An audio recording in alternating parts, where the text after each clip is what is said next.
नमस्कार, मैं हूं विशाल यादव। आप होंगे सरकार के रिश्तेदार, आप होंगे सरकार के करीब, लेकिन हम तो सजा सुनाएंगे, हम आपको जेल में डालेंगे।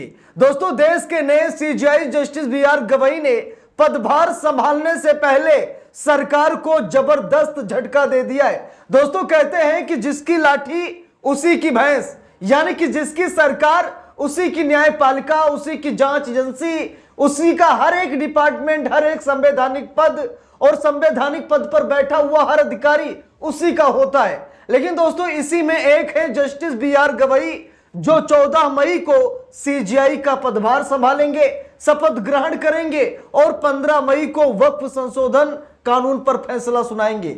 लेकिन जस्टिस बीआर गवई का एक आदेश सोशल मीडिया पर तहलका मचा रहा है, जहां पर एक सरकारी अधिकारी को, डिप्टी कलेक्टर को जस्टिस बीआर गवई ने कहा कि आप होंगे सरकार के करीब, हमें कोई फर्क नहीं पड़ता है, आप पर मेहरबान होगी सरकार, मुझे कोई फर्क नहीं पड़ता है, आपके सर पर सरकार का हाथ होगा, आपने मुख्यमंत्री या प्रधानमंत्री के इशारे पर काम किया होगा, कुछ भी हो सकता है, लेकिन हम तो सजा सुनाएंगे, हम आपको जेल में डालेंगे। दोस्तों, मामला यह है कि डिप्टी कलेक्टर साहब बुलडोजर से घर तुड़वा दिए। 80 पुलिसकर्मी लेकर गए थे डिप्टी कलेक्टर साहब, 80 पुलिसकर्मी घर गिरा दिए। जब हाई कोर्ट ने सजा सुनाई तो डिप्टी कलेक्टर साहब सुप्रीम कोर्ट पहुंच गए और सुप्रीम कोर्ट में जस्टिस बीआर गवई साहब ने इस मामले की सुनवाई की। तब डिप्टी कलेक्टर साहब रोने लगे, गिड़गिड़ाने लगे कि मिलोड माफ कर दीजिए, गलती हो गई, अगर आप हमें जेल में डाल देंगे तो हमारे बच्चे अनाथ हो जाएंगे, हमारे बच्चों की परवरिश कौन करेगा।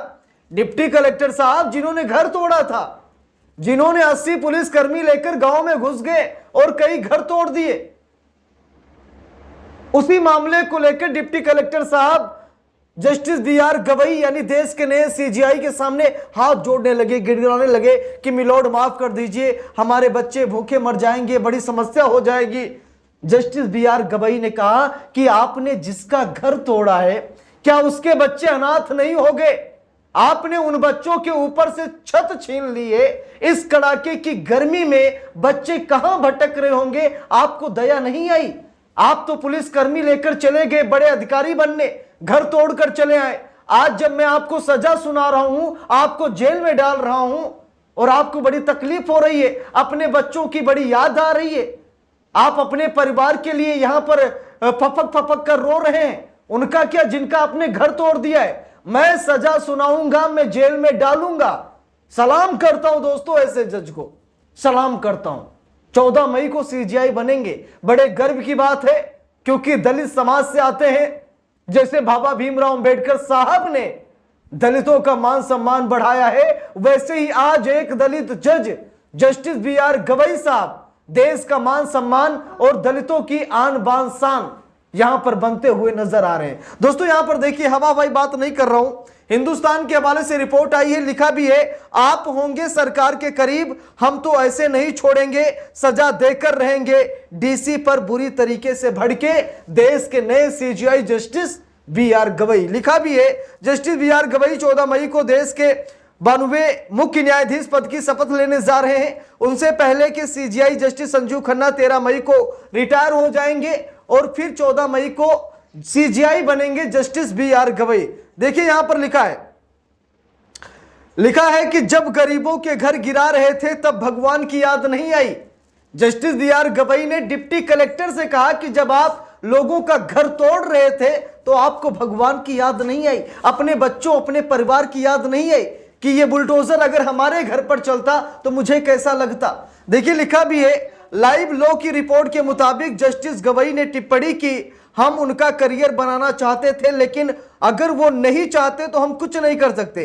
इससे पता चलता है कि हाई कोर्ट के आदेशों के प्रति उनका क्या रवैया रहा होगा। जब याचिकाकर्ता ने फिर से दया की प्रार्थना की तो जस्टिस गवई ने कहा कि जब 80 पुलिस वाले लेकर गरीबों के घर गिरा रहे थे तब भगवान की याद नहीं आई आपको। जस्टिस गवई ने आगे कहा, आपके बच्चों के बारे में सोचते हुए हम आपको जेल जाने से बचाने की कोशिश कर रहे थे, लेकिन अगर आप जाना चाहते हैं तो जाइए, 2 महीने तक वहीं रहिए, आपकी नौकरी भी चली जाएगी।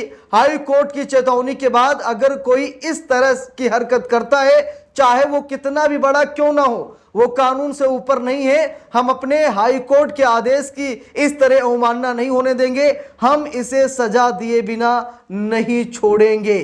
तो दोस्तों यहां पर जस्टिस बी.आर. गवई ने साफ साफ कहा कि भैया हम तो सजा देंगे, हम तो सजा सुनाएंगे, क्योंकि आपको तरस नहीं आया, आपने लोगों का घर तोड़ दिया। दोस्तों ये मामला कहां का है ये भी आप लोगों को जानना चाहिए। लिखा है आरोपी अधिकारी ने तहसीलदार के पद पर रहते हुए हाई कोर्ट के निर्देशों की अवहेलना की थी और गुंटूर जिले में गरीबों की झुग्गी झोपड़ियों पर बुलडोजर चलवा दिया था। इस हरकत से नाराज आंध्र प्रदेश हाई कोर्ट ने उस अधिकारी को अवमानना का दोषी करार देते हुए 2 साल जेल की सजा सुनाई है। अधिकारी ने उस सजा के खिलाफ सुप्रीम कोर्ट का दरवाजा खटखटाया था, उसे यहां से राहत मिलेगी, लेकिन हुआ ठीक इसका उल्टा। अब दोस्तों मामला आंध्र प्रदेश के गुंटूर जिले का है, जहां पर डिप्टी कलेक्टर साहब ने गरीबों का घर तोड़वा दिया। 80 पुलिस वालों को लेकर गए थे गांव में, पूरा घर तोड़वा दिया। उसके बाद आंध्र प्रदेश की हाई कोर्ट ने कहा कि भैया ये गलत है, आप जाइए 2 साल के लिए जेल। तो हाई कोर्ट के फैसले को चुनौती दी गई, आदेश को चुनौती दी गई सुप्रीम कोर्ट में। डिप्टी कलेक्टर साहब को लगा कि भैया बच जाएंगे, लेकिन नहीं बचे। Justice B R. गवई ने तो पहले कह दिया कि आप होंगे सरकार के रिश्तेदार, आपके ऊपर होगा सरकार का हाथ, लेकिन मैं डरता नहीं हूं, मैं फैसला सुनाऊंगा और आपको जेल भेजूंगा, आप जेल जाएंगे, क्योंकि हम आंध्र प्रदेश हाई कोर्ट के फैसले की अवहेलना नहीं कर सकते। आप हमसे बहस कर रहे हैं, आप कह रहे हैं कि हमारे बच्चों का क्या होगा, हमारे परिवार का क्या होगा। तब जस्टिस बी.आर. गवई ने कहा कि आपको तरस नहीं आया, आपको दया नहीं आई जब आप बुलडोजर से गरीबों के घर तोड़ रहे थे। आपको तब तो बड़ा मजा आ रहा था जब उनके बच्चे बिलक बिलक कर रो रहे थे, जब पिता सर पटक रहा था, उसका परिवार बिछड़ रहा था, आपको बड़ी हंसी आ रही थी लोगों का टूटता हुआ आशियाना देखकर। तो आपका तो घर नहीं टूट रहा, आपकी तो नौकरी जा रही है, आप जेल जा रहे हैं, 2 साल बाद वापस आ जाएंगे। तो उनका तो आपने छत छीन लिया, पूरी जिंदगी की कमाई छीन ली। तो जस्टिस बी.आर. गवई दोस्तों कहीं ना कहीं मसीहा बन रहे, और पूरा देश जस्टिस बी.आर. गवई को सलाम कर रहा है। और ऐसे ही अगर जज हो जाए हमारे देश की अदालतों में तो मजा आ जाए, क्योंकि जस्टिस यशवंत वर्मा का मामला तो आप सभी लोगों को पता ही है। जस्टिस यशवंत वर्मा जैसे नहीं, बल्कि जस्टिस बी.आर. गवई जैसे जज हमारे देश में होने चाहिए। यशवंत वर्मा को लेकर इस्तीफा मांगा जा रहा है। सीजीआई खन्ना ने भी कहा कि इस्तीफा दे दीजिए, बेहतर रहेगा। तो दोस्तों जस्टिस बी.आर. गवई का कार्यकाल और जस्टिस गवई का ये जो प्रमोशन हो रहा है, इसको लेकर आप सभी लोगों के मन में जो भी प्रतिक्रियाएं हो कमेंट करके जरूर बताइएगा। वीडियो को लाइक शेयर, अगर चैनल पर नए हैं सब्सक्राइब करके सपोर्ट कीजिएगा। मिलते हैं दूसरी वीडियो में, तब तक के लिए बहुत बहुत धन्यवाद।